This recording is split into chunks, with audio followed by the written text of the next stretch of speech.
बिस्मिल्लाहिर्रहमानिर्रहीम अल्लाहुम्मा सल्लि अला सय्यिदिना व मौलाना Muhammad. Interest rate chapter number 2 चल रहा है, इकोनॉमी एंड बिजनेस पर्सपेक्टिव। इस चैप्टर का नाम हमने क्या रखा था? Economic environment.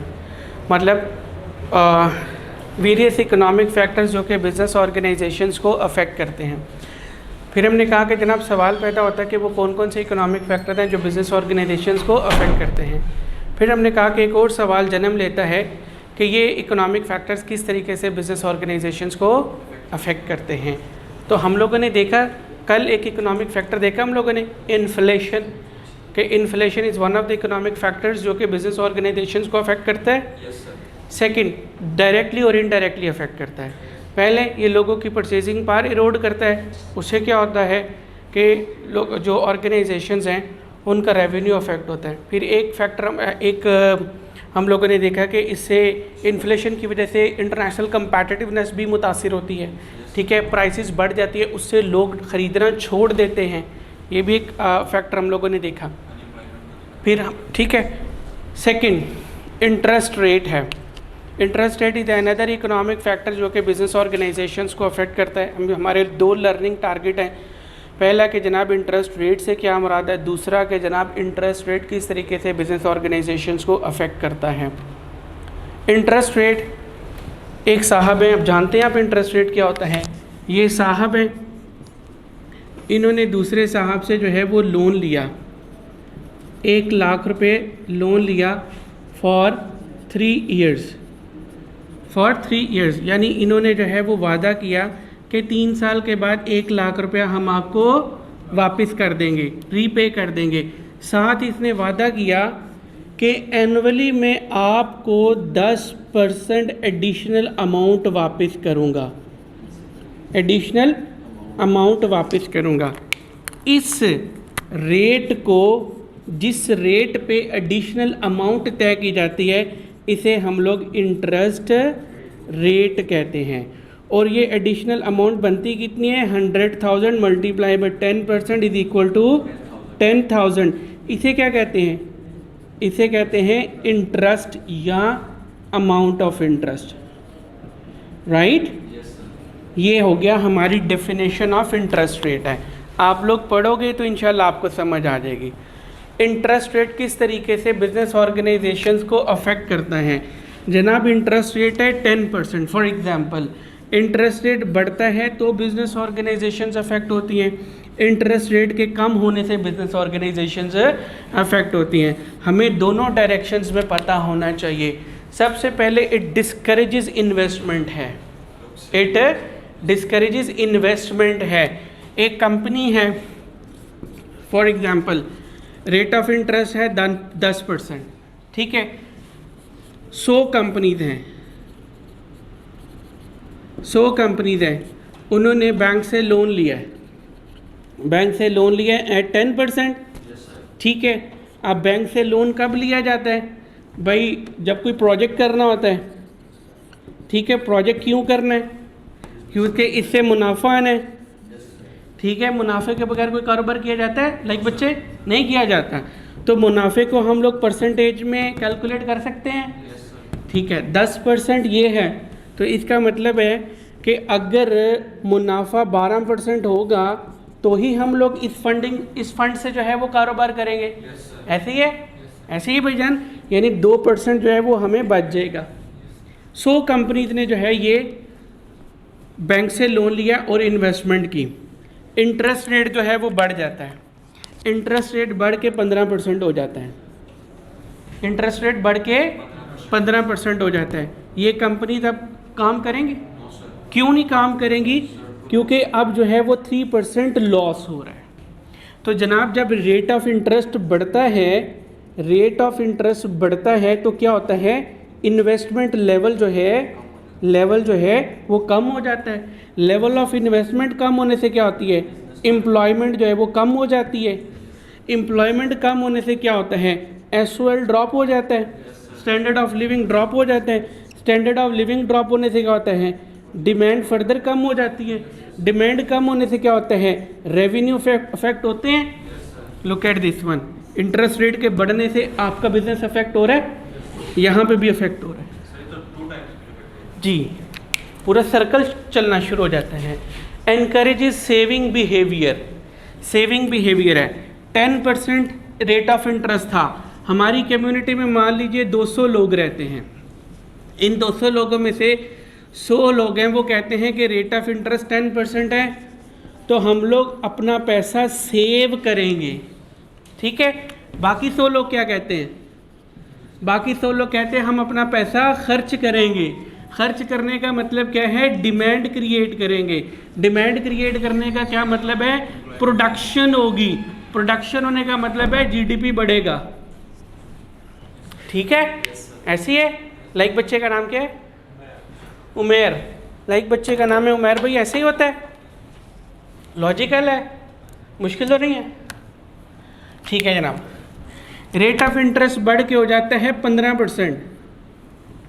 अब ये भी लालची हो जाएंगे, ये जो बाकी 100 लोग थे इनमें से 75% कहेंगे हम भी जो है वो इन्वेस्टमेंट करेंगे, और सॉरी हम भी सेविंग करेंगे। तो जनाब इनमें से 70% सेव कर लेंगे तो सिर्फ 25% लोग रह जाएंगे जो कि खर्च करेंगे। तो डिमांड लेवल ड्रॉप होगा, प्रोडक्शन ड्रॉप होगी, जीडीपी ड्रॉप होगी। तो जहाँ पे प्रोडक्शन ड्रॉप होगी, ये ड्रॉप होगी, आपकी कंपनी का रेवेन्यू अफेक्ट होगा कि नहीं होगा।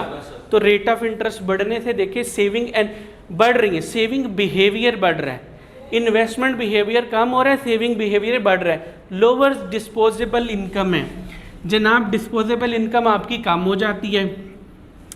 ये साहब हैं, इन्होंने हाउस फाइनेंसिंग करवाई है। इन्होंने क्या करवाया है, हाउस फाइनेंसिंग करवाई है। इन्होंने जो है वो घर जो है वो लोन पे लिया है, जिस पे ये माहाना मंथली इंस्टॉलमेंट पे करते हैं। मान लीजिए कि अभी रेट जो है वो 10% है और ये मंथली इंस्टॉलमेंट पे कर रहे हैं 10,000 रुपया। इनकी टोटल आमदन है 1,00,000 रुपया। पीछे कितना बच गया, पीछे 90,000 रुपये बच गया। मान लीजिए कि रेट ऑफ इंटरेस्ट बढ़ के हो जाता है 15,000 रुपया, ठीक है। अब मंथली इंस्टॉलमेंट क्या होगी, 15,000 रुपया। अब पीछे कितना बचेगा, 85,000। डिस्पोजेबल इनकम कम हो गई जनाब। जब ये थी तो इतने के बराबर ये खर्च करते थे, अब ये है तो इतने के बराबर खर्च करेगा। डिमांड कम हो जाएगी, डिमांड कम होगी तो मेहर भाई का बिजनेस सफ़र होगा, हैं हाँ बिजनेस सफ़र होगा इनका। इंटरनेशनल कंपैटिटिवनेस जो है वो ड्रॉप हो जाती है। सोने भाई कल हमने पढ़ा था ना कि जो जनाबे वाला रेट ऑफ इंटरेस्ट है उसके बढ़ने से, ठीक है, उसके बढ़ने से क्या होती है, इन्फ्लेशन आती है। क्यों, क्योंकि रॉ मटेरियल हमने जो है वो पैसा हमने जो है वो बैंक से फाइनेंसिंग करवाई कि हमने हजूरे वाला रॉ मटेरियल बाहर से इंपोर्ट करना है। रेट ऑफ इंटरेस्ट 10% था, बढ़ के जो है वो 15% हो गया, इंटरेस्ट ज़्यादा हो जाएगा। According to the practices of cost accounting, ये वाला इंटरेस्ट चूँकि रॉ मटेरियल के लिए जा रहा है, it would become the part of the raw material cost है। मेरी कॉस्ट ऑफ प्रोडक्शन बढ़ जाएगी, कॉस्ट ऑफ प्रोडक्शन बढ़ेगी, I will have to raise the prices of my product to maintain the profit margins. ये भैया जब ये inflate हो जाएंगी मेरी प्राइसेस। इंटरनेशनल मार्केट में पाकिस्तानी प्रोडक्ट भी जा रही है, इंडियन प्रोडक्ट भी आ रही है, बांग्लादेश की प्रोडक्ट भी आ रही है। ये जो इंटरनेशनल कस्टमर होगा फिर ये मेरी प्रोडक्ट परचेज करेगा, नहीं करेगा। इंटरनेशनल कंपैटिटिवनेस हमारी मुतासिर हो रही है। क्यों मेहर भाई, आप प्रोडक्ट एक्सपोर्ट करोगे फिर नहीं करेंगे, तो एक्सपोर्ट्स भी मुतासिर होंगे। एक्सपोर्ट मुतासिर होने से डॉलर्स कोई नहीं आएंगे, ठीक है, डॉलर्स कोई नहीं आएंगे। डॉलर्स नहीं आएंगे तो इंपोर्ट तो करनी है, सिर्फ डॉलर जाएंगे ही जाएंगे, है ना, डॉलर जाएंगे ही जाएंगे। जब डॉलर जाएंगे तो क्या होगा, पाक रुपी जो है वो नीचे जाएगा, नीचे जाएगा। नीचे जाने से क्या होगा, हाँ पाक रुपी क्यों नीचे जाएगा। आप पाकिस्तान में नहीं रहते, फ़लस्तीन से आते हैं डेली, नहीं, रिलेशन समझ में नहीं आता। पाक एक प्रोडक्ट ए है, प्रोडक्ट ए है, प्रोडक्ट ए की डिमांड बढ़े, सप्लाई कम हो जाए, प्राइस बढ़ जाएगी। Same is the case, think about this one as a product, commodity. इसकी डिमांड बढ़ गई है, सप्लाई कम है, जा रहे हैं, हमें मुझे डॉलर बाय करना पड़ेगा, तो इसकी प्राइस बढ़ेगी नहीं। पहले मुझे $1 ख़रीदने के लिए $150 देना पड़ता था, अब $1 ख़रीदने के लिए $280 देने पड़ते हैं। ठीक है ना सर, सिर्फ इंपोर्ट और एक्सपोर्ट की बेस पे हम डॉलर को नहीं, सिर्फ इंपोर्ट एक्सपोर्ट नहीं होते, अदर फैक्टर्स भी होते हैं, रेमिटेंसेस भी होती हैं। रेमिटेंसेस हमारे पाकिस्तानी भाई बाहर हैं, वो अगर यहाँ पे पैसे भेजेंगे तो डेफिनेट बात है सप्लाई होगी ना। हम पाकिस्तानी रुपीज़ ख़रीदना चाहेंगे। सर, डॉलर का इतना क्रेज़ क्यों है? इंटरनेशनल करेंसी बन चुकी है, तमाम मुल्क उसको एक्सेप्ट करते हैं। ठीक है, अब तो इंडियन करेंसी भी इंटरनेशनल लेवल पे जा रही है। असी जेड़ा ना तर रहे तो इन्हीं बाहर निकल दे।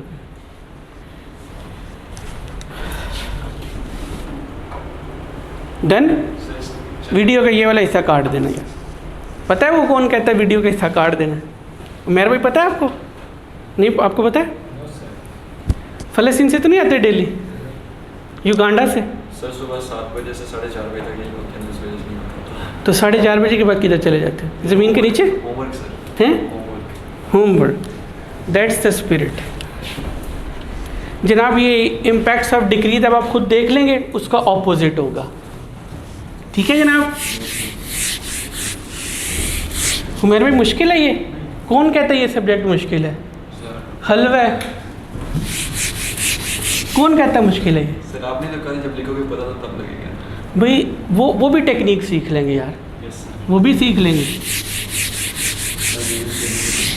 हैं? मेहनत करने के बाद से कुछ भी इम्पोर्टेंट। हाँ, क्यों मेरे भाई मुश्किल है ये? कितना अच्छा लगता है ये इकोनॉमिक्स पढ़ के। एक चीज़ से ज़्यादा 5-6 unemployment, this is the beauty of syllabus. अभी तो ये कैफ लेवल है, सीफेब लेवल पे जाके तो सब कुछ हमें इंटीग्रेटेड वे में पढ़ना पड़ता है। Unemployment, the third factor that also affects business organisations, unemployment. अब लर्निंग ऑब्जेक्टिव क्या है हमारे कि जनाब मुझे पता होना चाहिए कि अनएम्प्लॉयमेंट से क्या मुराद है, मुझे पता होना चाहिए, मेरे को मालूम होना चाहिए कि अनएम्प्लॉयमेंट की रीजंस क्या हैं, मुझे पता होना चाहिए कि अनएम्प्लॉयमेंट के इम्पैक्ट्स क्या हैं। यही हमारा टारगेट है। ठीक हो गया, किस तरीके से अनएम्प्लॉयमेंट को रिड्यूस किया जा सकता है। ठीक है जनाब, अनएम्प्लॉयमेंट समझिएगा बेटा, लोग काम करना चाहते हैं, लोग काम करने के अहल हैं। These two word phrases are very very very very important. लोग काम करना चाहते हैं, लोग काम करने के अहल हैं। तीसरा, लोग काम तलाश भी कर रहे हैं, लेकिन फॉर सर्टन रीज़न उन्हें काम नहीं मिल रहा। तो इस फिनोमिना को हम लोग अनएम्प्लॉयमेंट कहते हैं। लोग काम करना चाहते हैं, काम करना चाहते हैं, काम तलाश कर रहे हैं और काम कर सकते हैं। और क्या था? काम करना चाहते हैं, काम तलाश करें, काम कर सकते हैं, लेकिन फॉर सर्टन रीजन उन्हें काम नहीं मिल रहा। इस फिनोमिना को अनएम्प्लॉयमेंट कहते हैं। ठीक है, अनएम्प्लॉयमेंट को मैं परसेंटेज की शक्ल में कैलकुलेट कर सकता हूँ। टोटल आबादी है 23 करोड़, 15 करोड़, 5 करोड़ लोग ऐसे हैं जो कि काम कर सकते हैं, काम तलाश कर रहे हैं, फॉर सर्टन रीज़न उन्हें काम नहीं मिल रहा। तो भैया निकालिए इसका।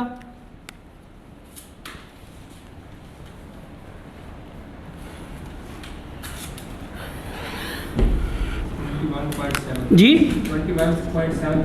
21.7%। अगले साल का निकाल सकते हैं। ठीक है जनाब, ये है आ गया 3 करोड़ डिवाइडेड बाई 23 करोड़, निकालिए मल्टीप्लाई बाय 100, 13.04%। निकालिए अनएम्प्लॉयमेंट बढ़ा या कम हुआ। ठीक है, निकाल सकते हैं कितने परसेंट कम हुआ, निकालिए।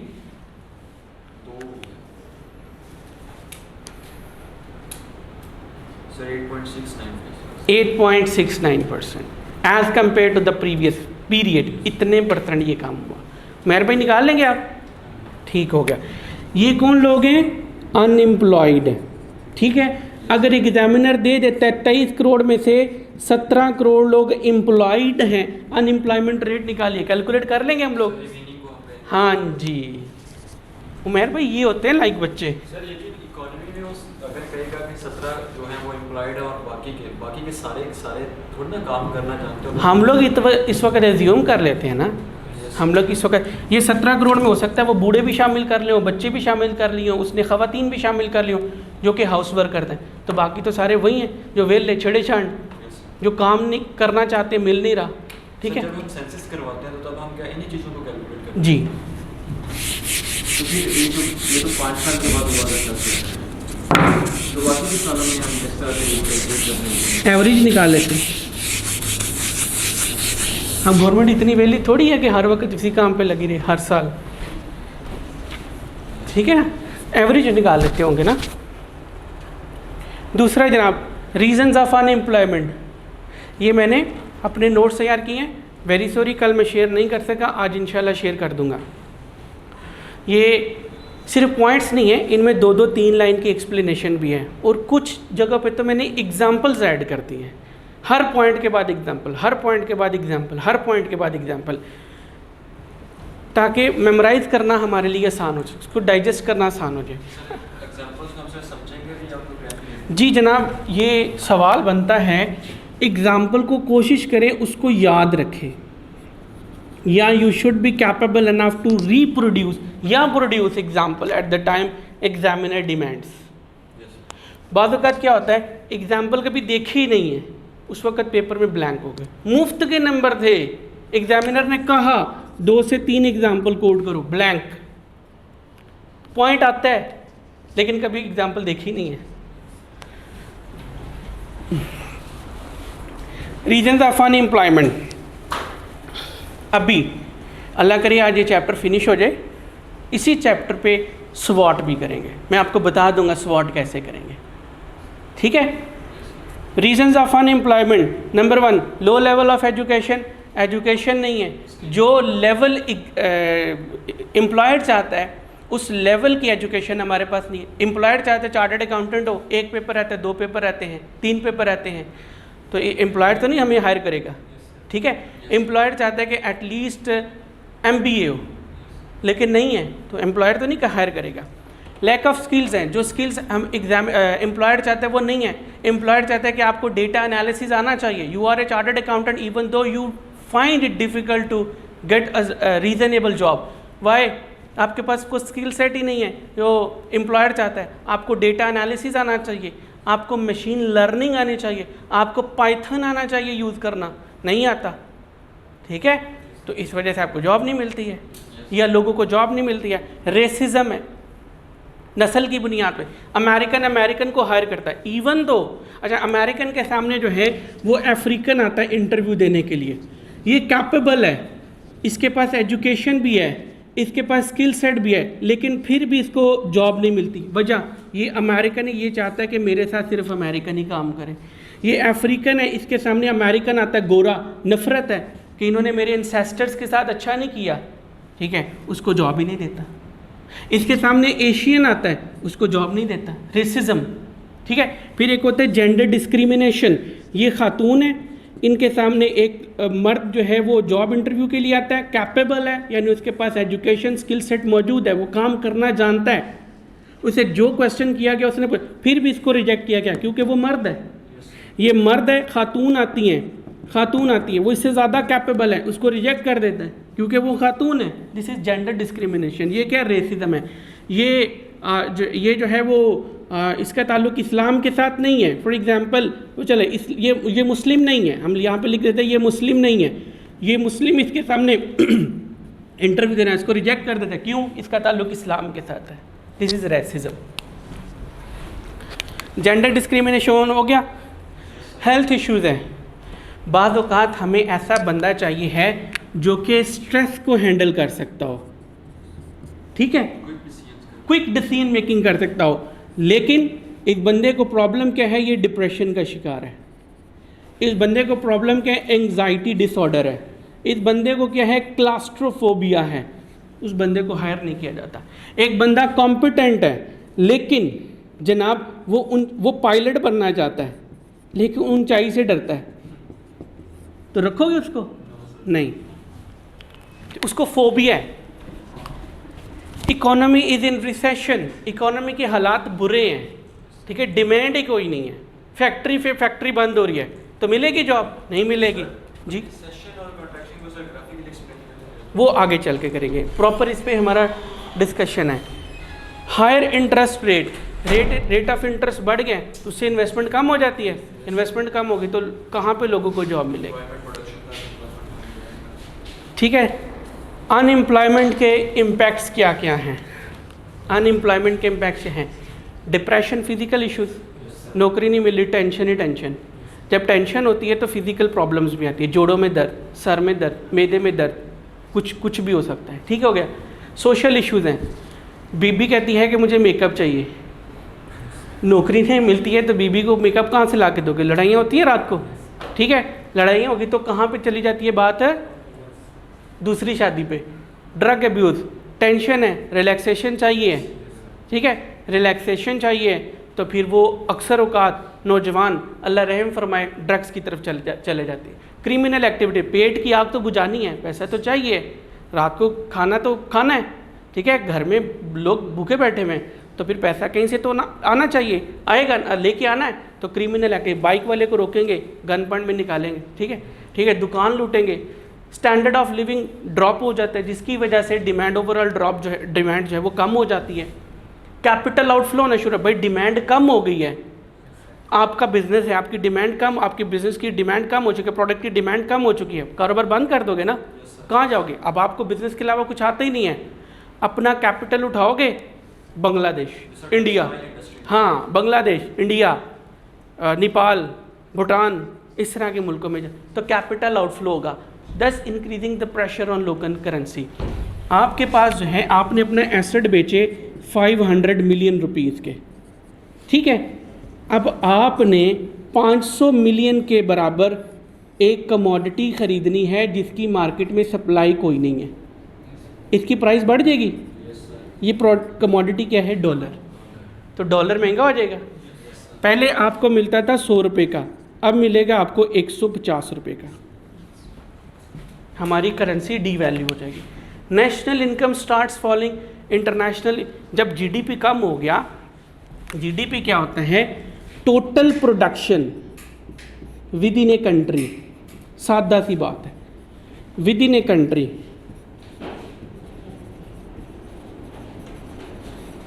With in a specified time duration, this is called, सादा ज़ुबान में, this is not a technical definition, अभी भी कुछ मिसिंग है, ये जीडीपी है। भैया डिमांड कम होगी, आपने प्रोडक्शन बंद कर दी तो जीडीपी तो ड्रॉप होगी। जब जीडीपी ड्रॉप होगी, जीडीपी रेट से देख करके जो बाहर वाला इन्वेस्टर है वो कहते हैं इसका तो सत्यानाश है। जब यहाँ पे प्रोडक्शन ही कोई नहीं है तो यहाँ तो एम्प्लॉयमेंट ही कोई नहीं होगी, जब एम्प्लॉयमेंट नहीं होगी तो डिमांड कहाँ से आएगी? डिमांड नहीं आएगी तो मैं किसको बेचूंगा? तो वो इंटरनेशनल इन्वेस्टर इस कंट्री में नहीं आता, ठीक है। सोल्यूशन क्या है इसका? जो वजह थी वो ख़त्म कर दो, ये इशू हल हो जाएगा। सोल्यूशन क्या थी? रेसिज्म था, रेसिज्म के ख़िलाफ़ लड़ाई करिए। जो NGOs हैं वो रेसिज्म के ख़िलाफ़ आवाज़ उठाएं। आप जो सोशल प्लेटफॉर्म्स है उस पर जाके रेसिज्म के ख़िलाफ़ आवाज़ उठाइए।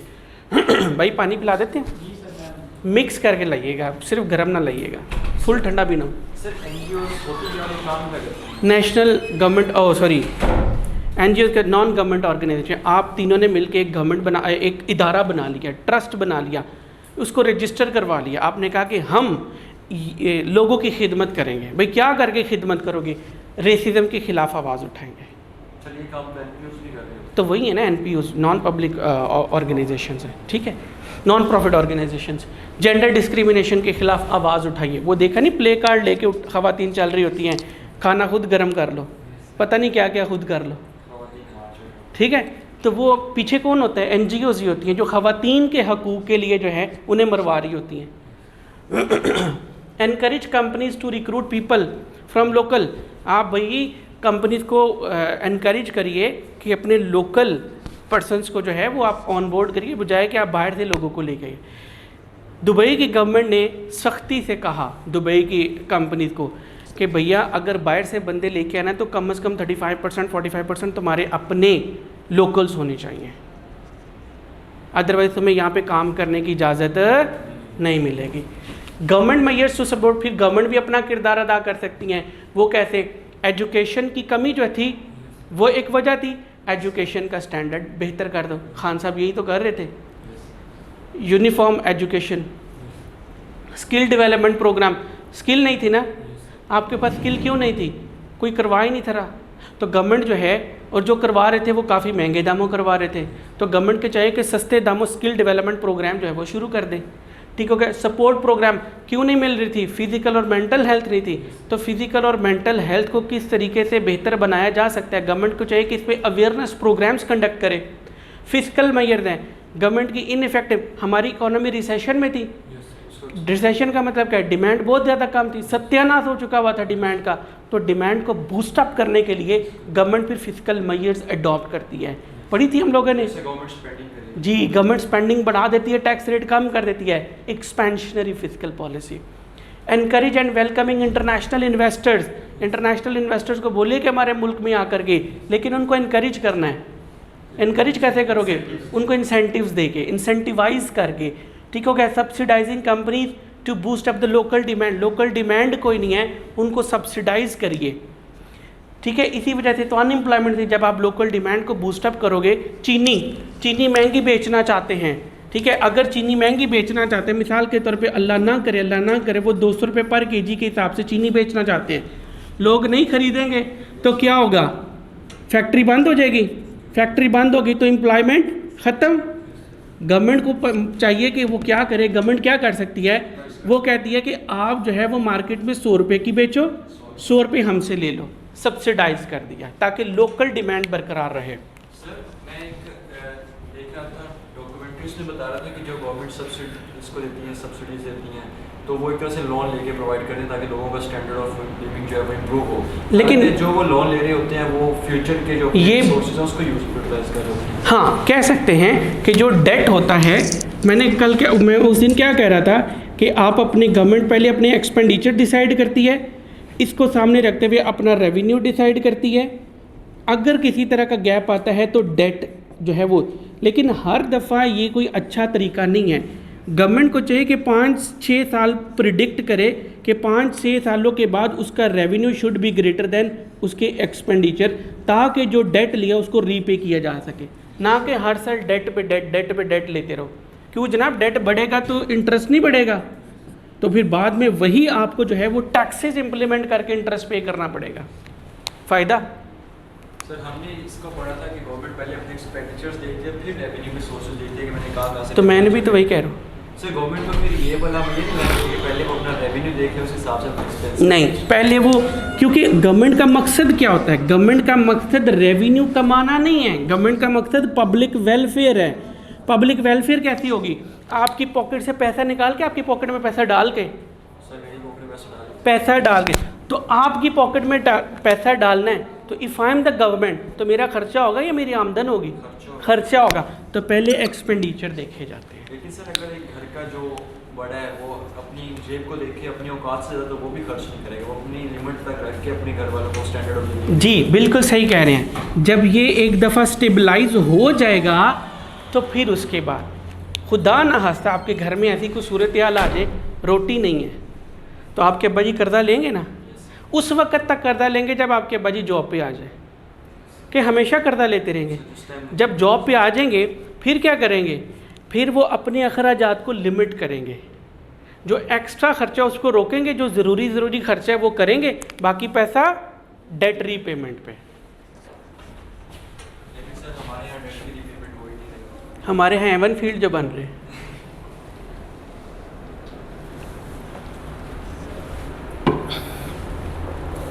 उमेर भाई को गुस्सा आ रहा है।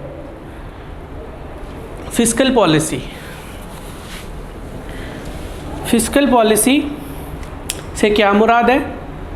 फिस्कल पॉलिसी के ऑब्जेक्टिव्स क्या हैं, कितनी तरह की फ़िस्कल पॉलिसी है। फ़िस्कल पॉलिसी पे बात हो चुकी है हमारी, इसी पॉलिसी को फ़िस्कल पॉलिसी कहते हैं। उमेर भाई वीडियो देख लीजिएगा, ठीक है। दो तरह की फ़िस्कल पॉलिसीज़ होती हैं, एक्सपेंशनरी, कॉन्ट्रैक्शनरी। बात होगी है बट साहब, तो वीडियो नहीं देखी थी आपने, तो वो किसने कहने में, मुझे किसी दिन बुला लीजिएगा, मैं हम दोनों बैठ के देख लेंगे। हॉस्टलाइट है तो क्या करते रहते हैं, नहाते रहते हो, फिर लाइब्रेरी में इतनी देर पढ़ते रहते हैं बैठ के, इतने लायक बच्चे हो। गोल्ड मेडल फिर भी नहीं आता है। अच्छा जनाब, फिस्कल पॉलिसी डिस्कस हो चुकी हुई है, वेस्टेज ऑफ टाइम होगा। अगर तो ये प्री बैच होता तो हम लोग फिर कर लेते उसको, ठीक है। यहाँ पे फिस्कल पॉलिसी डिफ़ाइन मैं कर चुका हूँ। दो तरह की फिस्कल पॉलिसी होती है, एक्सपेंशनरी, कॉन्ट्रैक्शनरी। आपको पता होना चाहिए कि एक्सपेंशनरी फिस्कल पॉलिसी कब इम्प्लीमेंट की जाती है, कॉन्ट्रैक्शनरी फिस्कल पॉलिसी कब इम्प्लीमेंट की जाती है। सोने से लिखने वाले अल्फाज हैं, यहाँ पे नोट कर लीजिएगा बेटा। Expansionary fiscal policy, expansionary fiscal policy implement की जाती है जब हमारी इकोनॉमी रिसेशन में है, और कॉन्ट्रैक्शनरी फिस्कल पॉलिसी उस वक्त इम्प्लीमेंट की जाती है जब हमारी इकोनॉमी बूम पे होती है, या जब हमारी इकोनॉमी तेज़ रफ्तारी के साथ ग्रो कर रही होती है। उसको ब्रेक लगानी है तो कॉन्ट्रैक्शनरी करना पड़ेगा। कॉन्ट्रैक्शनरी में क्या होता है, हमें टैक्सेस बढ़ाना पड़ते हैं, गवर्नमेंट को एक्सपेंडिचर जो है वो कम कर देती है, ठीक हो गया। एक्सपेंशनरी में क्या होता है, गवर्नमेंट जो है वो टैक्सेस कम कर देती है और अपने अखराजात जो है वो बढ़ा देती है, ठीक हो गया। इससे होगा क्या, इससे होगा क्या हजूर, जो डिमांड है वो इंक्रीज़ करेगी। इससे होगा क्या हजूर, जो एग्रीगेट डिमांड लेवल है उस पर ब्रेक लगेगी। उमेर भाई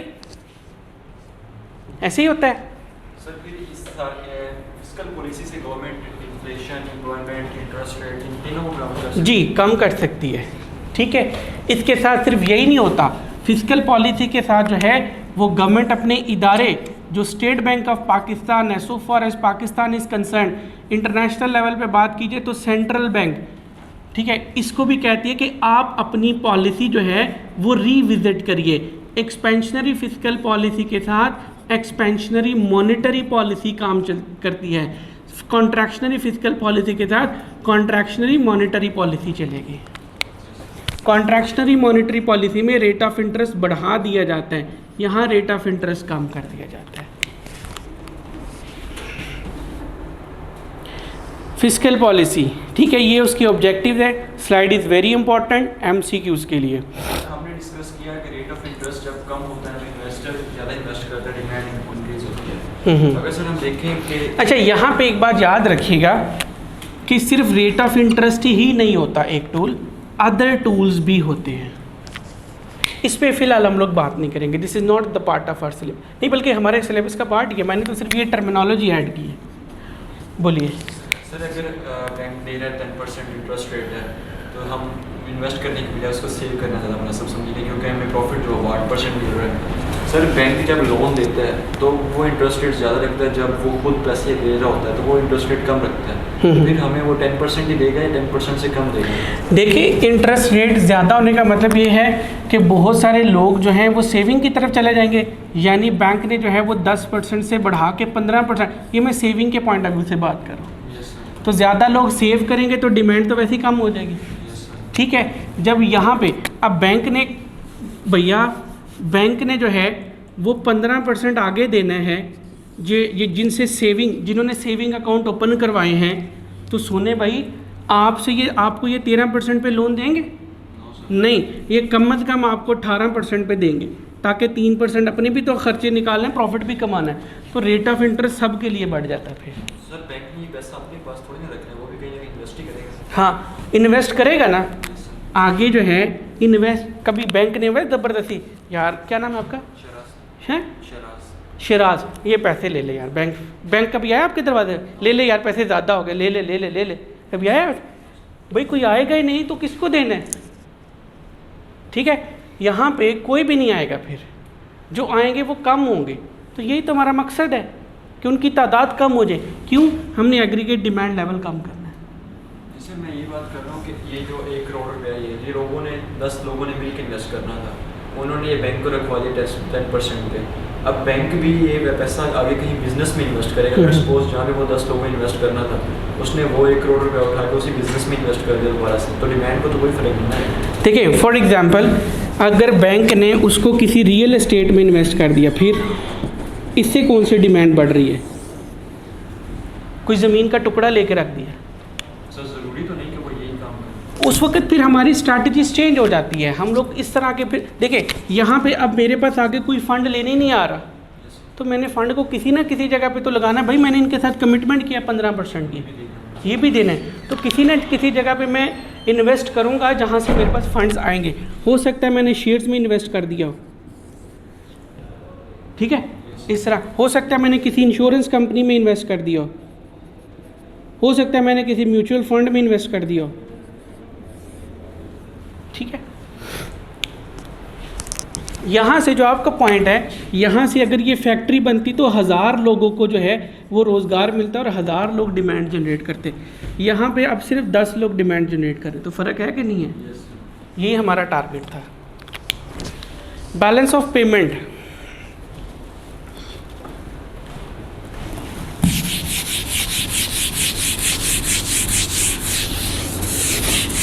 उमर भाई मेरी स्पीड ज़्यादा तो नहीं है? नहीं, बढ़ा दूँ? हैं? काफ़ी है। असल में यार वो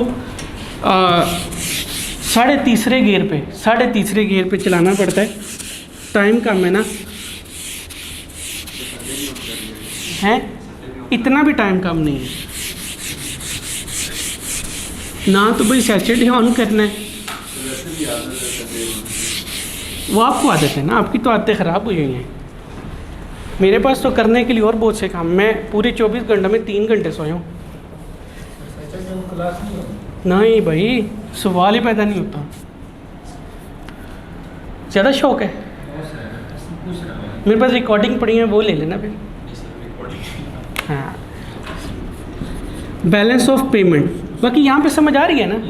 क्यों मेरे भाई समझ आ रही है ना? हलवा है ना? आप लोगों की आदतें ख़राब हो जानी हलवा खा खा के। BOP, bank of Punjab, balance of payment,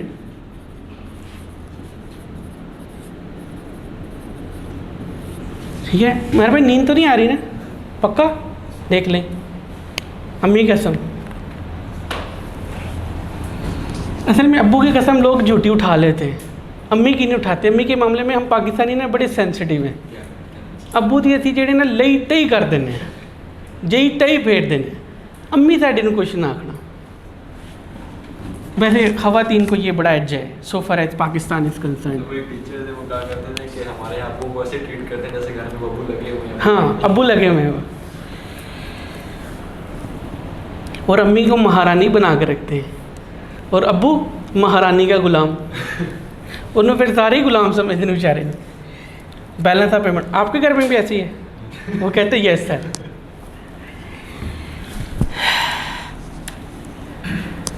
balance of payment, international transactions होती हैं? होती है ना? इंटरनेशनल ट्रांजैक्शंस का एक रिकॉर्ड मेंटेन किया जाता है। इंटरनेशनल ट्रांजैक्शंस का एक रिकॉर्ड मेंटेन किया जाता है। इस रिकॉर्ड को बैलेंस ऑफ पेमेंट कहते हैं। कितना आसान है कोई मुश्किल?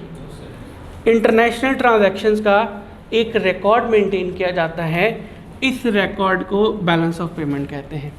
सवाल पैदा होता है कि इंटरनेशनल ट्रांजैक्शंस किस किस वजह से किस किस खाते में होती हैं। जनाब, इंपोर्ट करते हैं आप सामान या एक्सपोर्ट करते हो तो इंटरनेशनल ट्रांजैक्शन होगी, ठीक है। सर्विसेज प्रोवाइड करते हो या, ठीक है, सर्विसेज प्रोवाइड करते हो, सर्विसेज रिसीव करते हो तो इंटरनेशनल ट्रांजैक्शंस होंगी। इसके अलावा और क्या हो सकता है?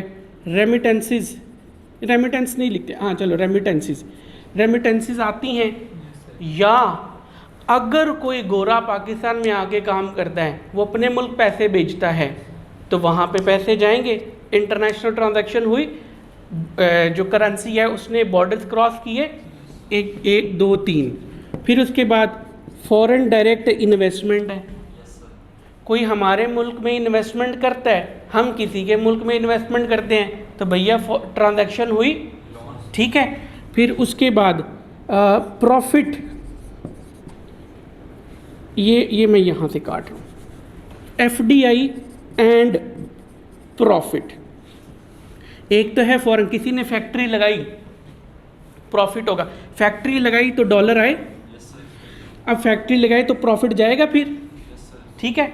हमने फैक्ट्री लगाई तो फिर पैसा जाएगा, मतलब ठीक है ट्रांजैक्शन होगी, लेकिन प्रॉफिट तो आएगा, फिर ट्रांजैक्शन होगी, ठीक हो गया जनाब। Investment in financial instruments in such as stocks, stock share को कहते हैं, बॉन्ड या डेरिवेटिव्स, फाइनेंशियल डेरिवेटिव्स, ठीक है। इसमें इन्वेस्टमेंट करता है, हम करते हैं तो पैसा जाएगा। कोई हमारे मुल्क में आके हमारी लोकल कंपनी के शेयर्स बाय करता है, गवर्नमेंट के बॉन्ड परचेज करता है, या यहाँ डेरिवेटिव इंस्ट्रूमेंट में इन्वेस्टमेंट करता है, तो डॉलर आएगा, इंटरनेशनल ट्रांजैक्शन होगी, ठीक है जनाब। स्टॉक पे क्या मिलता है? डिविडेंड, शेयर्स पे, बॉन्ड पे इंटरेस्ट, इस पे प्रॉफिट या लॉस होता है। तो जिसने किया होगा ये जाएगा, हमने किया तो आएगा, इंटरेस्ट जाएगा या आएगा, प्रॉफिट जाएगा या आएगा, ठीक हो गया हुजूर। तो ये फिर उसके बाद फाइनेंसिंग है, फाइनेंसिंग की मद में ट्रांजैक्शन हो सकती है, हो सकती है। हमने या तो फाइनेंसिंग करवाई होगी, पैसा आया, या हम लोगों ने फाइनेंसिंग की होगी किसी को लोन दिया होगा, ठीक है। अब इस पे फिर इंटरेस्ट भी होता है, अगर हमने किसी को लोन दिया है तो इंटरेस्ट आएगा, हमने किसी से लोन लिया तो इंटरेस्ट जाएगा, ठीक हो गया। ग्रांट या गिफ्ट, वैसे तो रिवाज नहीं है हम किसी को गिफ्ट दें, लेकिन बुकिश नॉलेज के तौर पे कह देते हैं हम किसी को गिफ्ट देंगे तो पैसा जाएगा, कोई हमें ग्रांट दे तो पैसा आएगा। तो इन तमाम खातों में जो है वो इंटरनेशनल ट्रांजैक्शंस हो सकती हैं। और क्या खाता है? सारे हो गए, ठीक है। इन तमाम खातों में इंटरनेशनल ट्रांजैक्शन हो, इन तमाम खातों का एक रिकॉर्ड रखा जाता है जिसे हम लोग बैलेंस ऑफ पेमेंट कहते हैं। अब इन खातों को जो है वो 3 हिस्सों में डिवाइड किया जाता है, 3 हिस्सों में डिवाइड किया जाता है। इस खाते को, बैलेंस ऑफ पेमेंट को 3 हिस्सों में जो है वो हम लोग डिवाइड करते हैं। एक को हम लोग कहते हैं करंट अकाउंट, ठीक हो गया। एक को हम लोग कहते हैं कैपिटल अकाउंट, एक को हम लोग कहते हैं फाइनेंशियल अकाउंट, ठीक हो गया हुजूर। करंट अकाउंट में हम कौन कौन सी ट्रांजैक्शंस लिखते हैं? करंट अकाउंट में इंपोर्ट एक्सपोर्ट लिखते हैं, सर्विसेज की मद में जो होती है, रेमिटेंसेस की मद में जो होती है, ये जो प्रॉफिट है, ये जो डिविडेंड है, ये जो इंटरेस्ट है, ये जो प्रॉफिट एंड लॉस अकाउंट है, ठीक हो गया। ये तमाम ट्रांजैक्शंस जो हैं, फिर इसके बाद ग्रांट और गिफ्ट है, ये हम लोग यहाँ पे लिखते हैं।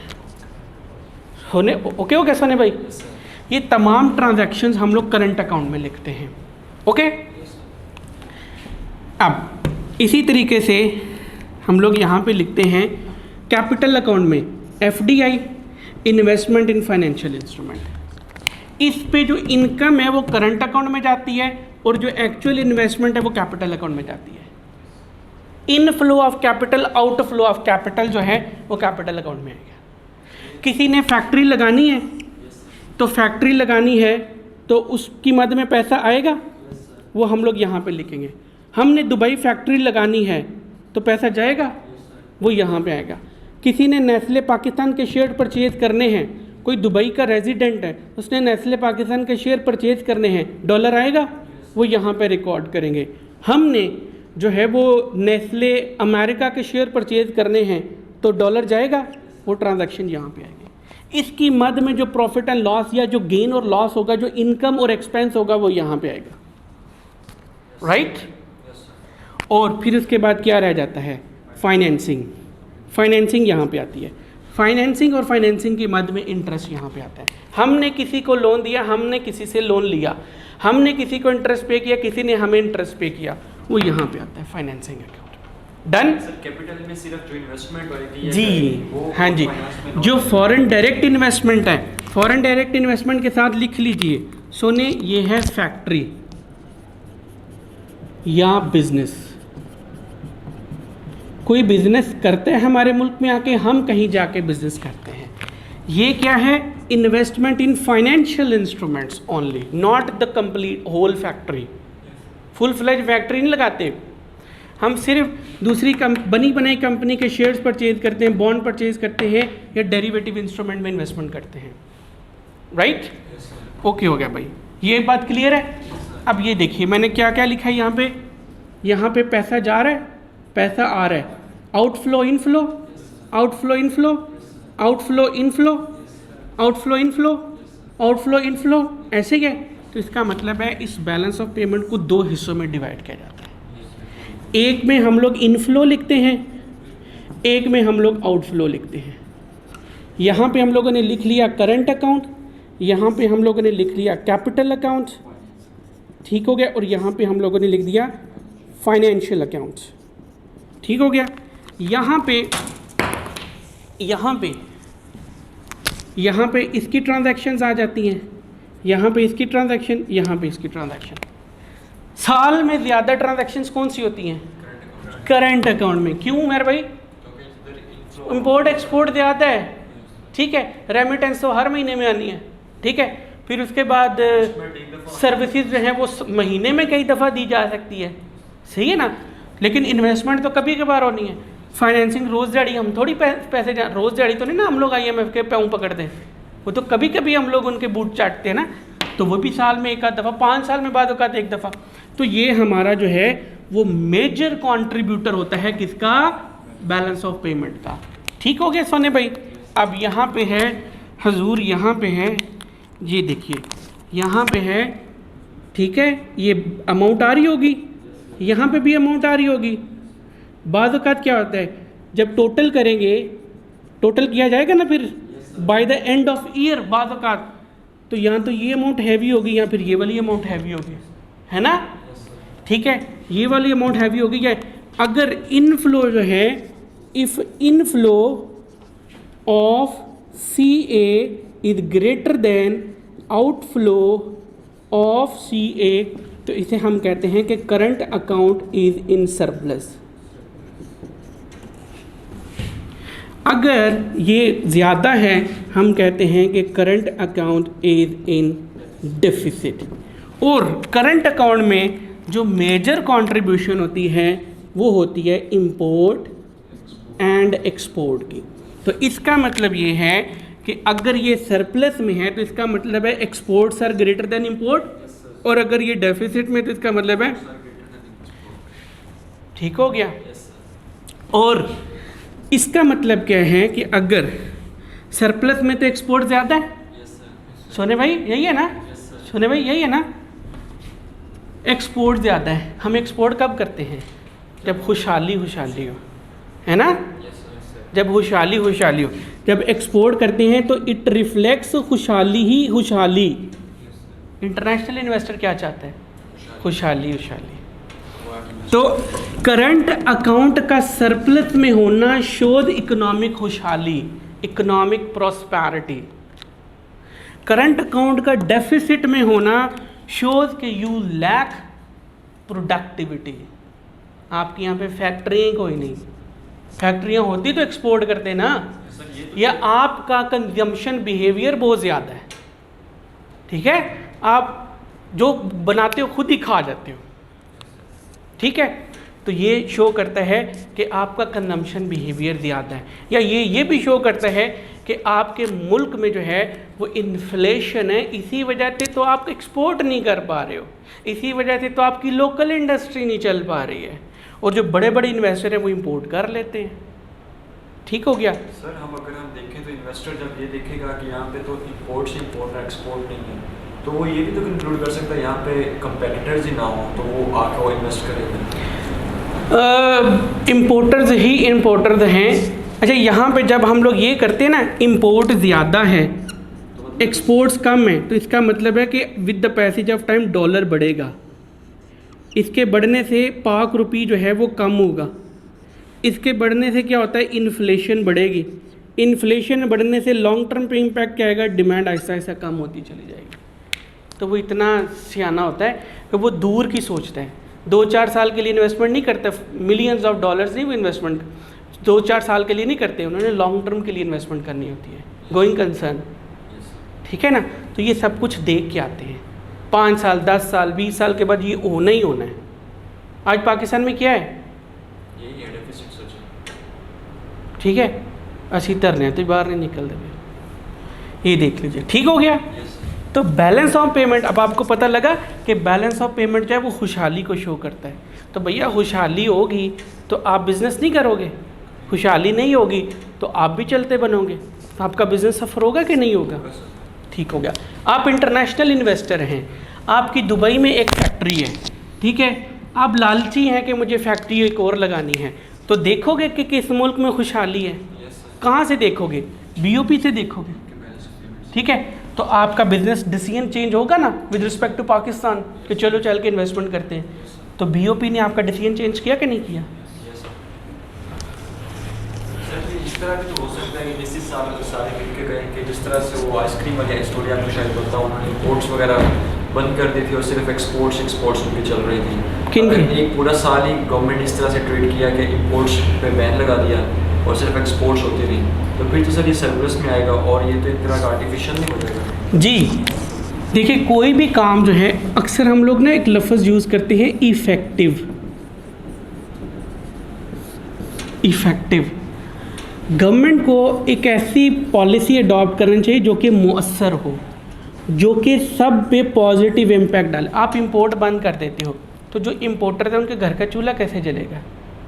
चलो फॉर एग्ज़ाम्पल वक्ती तौर पे आपने वो जो टफ़ डिसीजन है वो ले लिया, ठीक है, उससे मुल्क तो बेशक उसकी तरक्की करेगा, लेकिन कितने अरसे तक ये काम बंद करके रखोगे। या तो लॉन्ग टर्म के लिए सोचो कि वाकई हमने अपनी ग्राउंड तैयार करनी है, फिर तो बड़ी अच्छी पॉलिसी है। लेकिन अगर आपने ये आर्टिफिशियली करना है थोड़ी देर के लिए और उसके बाद आपने इलेक्शन के लिए करना है, तो उसका कोई फ़ायदा नहीं होने वाला। इसके फ्रूट्स आते हैं 5-10 साल के बाद जाके। समझ आ गई बेटा? अब आपको समझ आ जाएगी ये बैलेंस ऑफ पेमेंट क्या होता है। अच्छा मुझे ये बताइए, ये जो इंटरनेशनल ट्रांजैक्शन है ये कौन करता है? जनाब ये इंटरनेशनल ट्रांजैक्शन, मेरा सवाल है कौन करता है?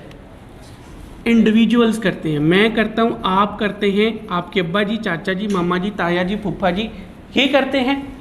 कैसे? समझ नहीं आई। आपने कोई चीज़ पसंद आ गई, alibaba.com से ऑर्डर करके मंगवा सकते हो, तो इंडिविजुअल कैपेसिटी में मंगवाया, ठीक है। कंपनीज करती हैं, कंपनीज की तो बात समझ में आती है। इंपोर्ट एक्सपोर्ट करती हैं, सर्विसेज की प्रोविजन है, गवर्नमेंट करती है, ठीक हो गया, गवर्नमेंट। तो इन तीनों को हम लोग रेजिडेंट ऑफ कंट्री कहते हैं। गवर्नमेंट ज़रूरी तो नहीं इंपोर्ट करे, हम तो ये कह रहे हैं कि ये इंटरनेशनल ट्रांजैक्शंस क्या करती हैं, तो गवर्नमेंट ये नहीं करती है। ग्रांट, गिफ्टिंग, ठीक हो गया, फॉरेन डायरेक्ट इन्वेस्टमेंट ये भी करती हैं, ठीक है। इंपोर्ट भी करती हैं, एक्सपोर्ट भी करते हैं। गवर्नमेंट ओन्ड इंस्टीट्यूशंस नहीं होते हैं, तो वो इंपोर्ट एक्सपोर्ट में मुलव्वस हो सकते हैं, तो इन्हें कहते हैं रेजिडेंट ऑफ ए कंट्री। तो डेफिनेशन में पढ़िए, the balance of payment is the statement of all transaction made between the residents of one country and the rest of the world over a specific time period. पूरी definition clear होगी, मेरे भी सारा याद भी हो गया ना, ओके। चलिए जी, समझ आ गया हमें, करंट अकाउंट भी समझ में आ गया, कैपिटल अकाउंट भी समझ में आ गया, फाइनेंशियल अकाउंट भी समझ आ गया, पर्पस ऑफ बीओपी भी समझ आ गया, ठीक हो गया। GDP the last topic of the day, बल्कि चैप्टर का लास्ट टॉपिक जीडीपी, बड़ा आसान टॉपिक है। मैंने भी वहाँ पे लिखवाया था, मैंने वहाँ पे लिखवाया था total production of a country with in a specific time period, है ना, ये लिखवाया था। थोड़ा सा ऐड कर लेते, उसकी तो समझ में आती है ना total production. GDP market value of total production of a country with in specific time period. कितना आसान है ना। मान लीजिए एक कंट्री में सिर्फ एक ही फैक्ट्री है और वो फैक्ट्री जो है वो टेबल्स बनाती है। क्या बनाती है? और वो साल में 10,000 टेबल्स बनाती है। एक टेबल, अब हमने जीडीपी कैलकुलेट करनी है, तो टोटल प्रोडक्शन निकल आया of a country with in a specific time period. मैंने क्या कहा? एक साल में। ठीक है, 10,000 टेबल और उनकी मार्केट वैल्यू क्या है? एक टेबल की मार्केट वैल्यू है फॉर एग्जांपल 3,000 रुपीज़। तो कैलकुलेट करिए, 10,000 मल्टीप्लाई बाय ₹3,000 पर टेबल। कैलकुलेट करिए क्या आता है। ठीक होगा, ये आता है 3, फिर आगे 4 0, ये आ जाता है ₹30 मिलियन। हजूर कितना आसान है जीडीपी कैलकुलेट करना, है ना। जीडीपी अगर मुल्क में दो तो यहाँ से मैं फॉर्मूला डिराइव कर सकता हूँ। ये क्या था? क्यू और ये क्या था? पी। यहाँ से मैं फॉर्मूला डिराइव कर सकता हूँ अगर मुल्क में 2 फैक्ट्रीज हैं तो P1 into Q1 plus P2 into Q2 plus P3 into Q3 and so on plus Pn into Qn। यहाँ से कैलकुलेट कर सकते हैं सोने भाई हम लोग, ठीक है ना। इसे कहते हैं जीडीपी। लो 10 कोई प्रॉब्लम नहीं। जीडीपी मेजर करने के 3 तरीके हैं।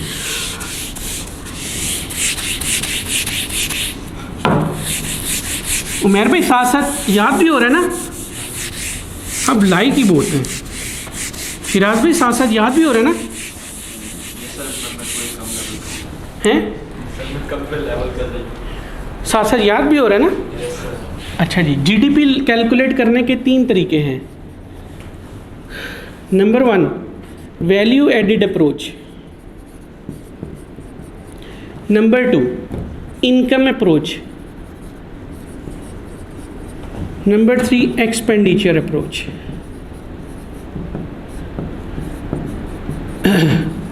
MCQs के लिए ये इंतहाई इंपॉर्टेंट है, ठीक है। वैल्यू एडेड अप्रोच क्या कहती है? ये सादी वैल्यू एडेड अप्रोच है, P into Q, market value of. Income approach, value added approach हमारे सिलेबस का पार्ट नहीं है। एक्सपेंडिचर अप्रोच के accordingly GDP is equal to C plus G plus I plus X minus M है, बस, no details required, ये याद कर लेना। C क्या है? Consumer expenditure, government expenditure, investment public private, exports minus imports, याद कर लेना। टोटल करोगे तो जीडीपी आ जाएगा, राइट। जीडीपी, ये था introduction of GDP, that is also the part of our syllabus.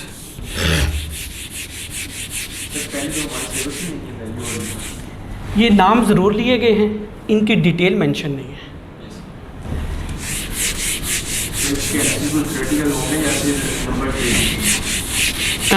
Number दिए क्यों?